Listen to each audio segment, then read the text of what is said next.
O assunto do dia hoje é o resultado do PIB de 2019. Como se pôde ver, o PIB de 2019 ficou muito fraco, muito abaixo das previsões do início do ano. Antes de eu continuar, se inscreva, dê o like e comente os vídeos do canal. Como se viu, o crescimento de 2019 foi de 1,1%. E a composição do PIB, quando nós vemos o componente da demanda da composição do PIB, o consumo das famílias cresceu 0,5%. E foi negativo o crescimento, ou seja, houve uma retração, houve uma diminuição dos investimentos. E isso aí é muito revelador da composição de nosso PIB. Mostra que no ano passado houve uma redução dos investimentos, portanto, indicando dificuldade de crescimento, porque o crescimento futuro depende do investimento presente. Eu já chamei atenção em outros vídeos do passado, já faz, vídeos de 2019, já faz tempo, baseado na economia comportamental, baseado na noção importantíssima de que o presidente da República é o líder do país, de que o presidente da República é um animador, é alguém que diz o rumo. Ele diz o rumo para vários públicos diferentes, para formadores de opinião. E aí eu incluo deputados, senadores, elite política, empresários, jornalistas, professores universitários, intelectuais. Ele dá um rumo. Então o presidente da República faz isso. O presidente da República faz o mesmo no que diz respeito à população de um modo geral.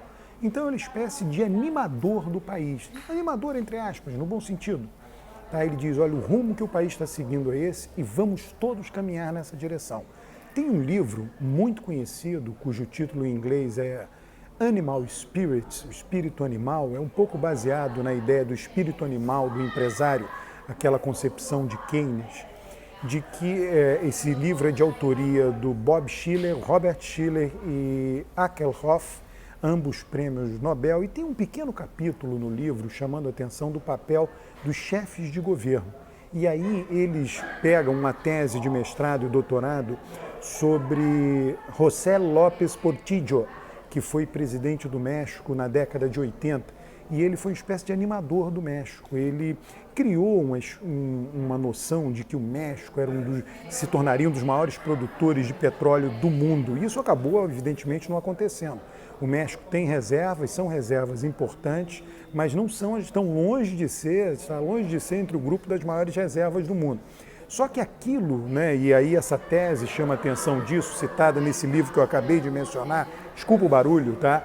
Mas ele chama a atenção do seguinte, de que aquela coisa do Portillo, criou uma espécie de animação no México.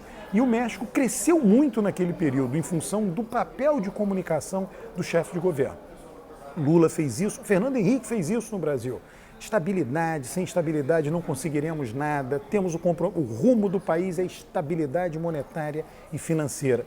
Então foi essa comunicação, ele foi, digamos assim, quem assegurou isto.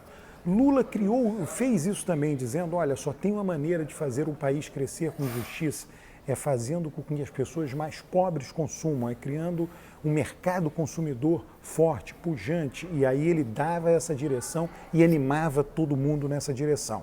E fazia crer que o país ia nessa direção e as pessoas, ao crerem nisso, aquilo se torna uma profecia que se realiza, uma profecia autorrealizável, mesmo Fernando Henrique. Bom, pois bem, Dilma não fez.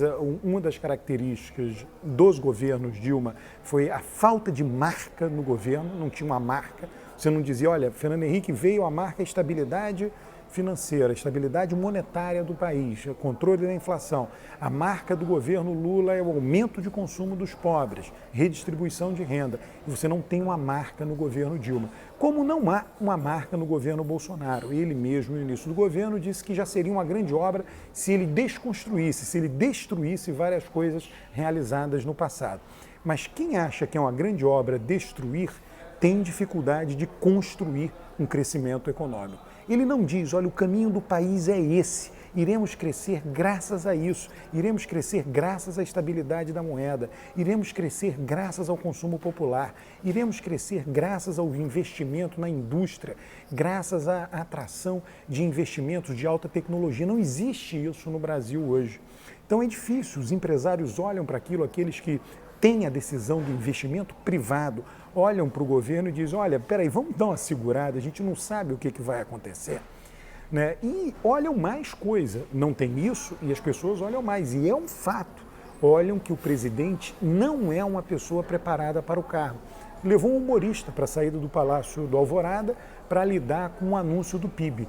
Então as pessoas olham para aquilo e dizem, ele não está preparado para o cargo. Eu acabei de saber, soube hoje, que um senador da República foi se reunir com o Bolsonaro e ao entrar no gabinete, Bolsonaro estava olhando o seu celular, vídeos de piadas sobre um governador de estado e rindo, mostrando para todo mundo o celular. Não é que líderes políticos não façam isso, mas é totalmente diferente. Alguém pega o celular, mostra, ele olha, ri e já volta para o seu trabalho. A atividade política é uma atividade que não precisa ser sisuda, muitas vezes não é sisuda, mas é uma atividade sóbria, sobriedade esta que falta ao atual mandatário máximo do país. Então os empresários olham isso e percebem isso e dizem, opa, segura aí, eu tenho como investir, mas eu não vou fazer isso agora. Quero ver se vai haver uma correção de rota, quero ver se o presidente vai dizer qual o rumo do país, quero ver se o presidente, que hoje não é sóbrio, ficará mais sóbrio, coisas dessa natureza. Então, o papel de Bolsonaro, o papel negativo de Bolsonaro sobre o nosso crescimento econômico existe, está dado. Uma outra coisa que, né, eu já falei num outro vídeo, né, o Paulo Guedes tem visões antigas. Ele outro dia se referiu com a quantidade de bancos nos Estados Unidos a uma estatística, se não me engano, nos anos 70. Ele não é atualizado. A última vez que ele viu números do mundo, a última vez que ele se banhou nos valores do mundo foi nos anos 70, talvez nos anos 80, né, toda aquela fala dele antiga sobre a empregada doméstica ir à Disney, então a visão antiga de que os Estados Unidos tinham 26 mil bancos quando tinham 5 mil, hoje o dado mais atual. Então eu temo, não sei se é isso, mas eu temo que Paulo Guedes esteja apegado a ideias econômicas antigas que no mundo atual não mais funcionem. Então ele vai tentar um determinado caminho, um caminho doutrinário, um caminho ideológico, um caminho doutrinário, ortodoxo, ideológico, no sentido de que não se deixa influenciar pelo mundo empírico, pelo mundo real, não tem nenhum grau de ceticismo, simplesmente ama, se atém àquela ideia e morre afogado com ela.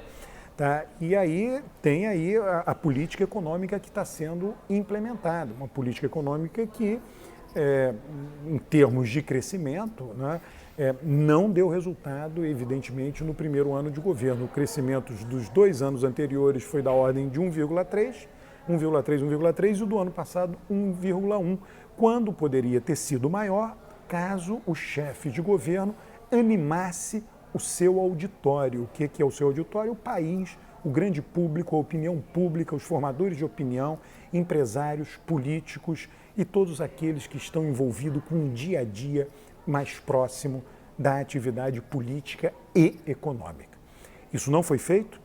Não sabemos o que acontecerá em 2020, é um ano eleitoral, vai ter aí final de março, início de abril, quem tiver que se filiar, quem for disputar as eleições e que tiver que mudar e se filiar aos seus partidos políticos terão que fazê-lo até os primeiros dias de abril, e a partir de algum momento a agenda eleitoral irá tomar conta do ano, não será a agenda econômica, e nós estamos vendo todas, eu não diria nem atrapalhadas, mas erros crassos do governo, como, por exemplo, no orçamento impositivo, deixou passar a aprovação do orçamento impositivo, deixou passar porque não tem partido, porque não foi avisado. O filho do presidente apoiou o orçamento impositivo, se orgulhando, batendo no peito, se orgulhando dele.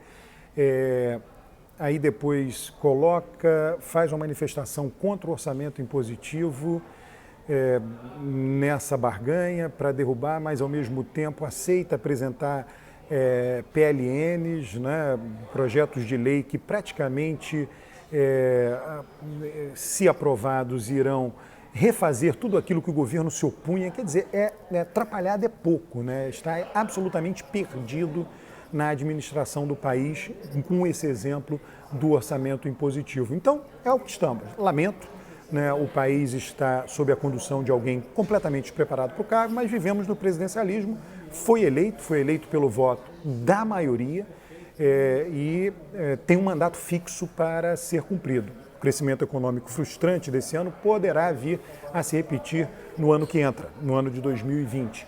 E nós já vimos que de 2010 para cá, com exceção de um ano, 2017, todas as projeções consensuais de janeiro dos respectivos anos, acabou não se verificando. O crescimento foi menor ao final do ano, bem menor, diga-se de passagem. Tá? O único ano que a previsão de janeiro ficou menor do que o crescimento final do ano foi em 2017. Fora esse, ano passado, mesmo no início de 2019, as previsões consensuais majoritárias de janeiro deram uma coisa e o crescimento ficou bem abaixo. Esse ano, as previsões começaram o ano em torno de 2, já estão sendo revisadas para baixo.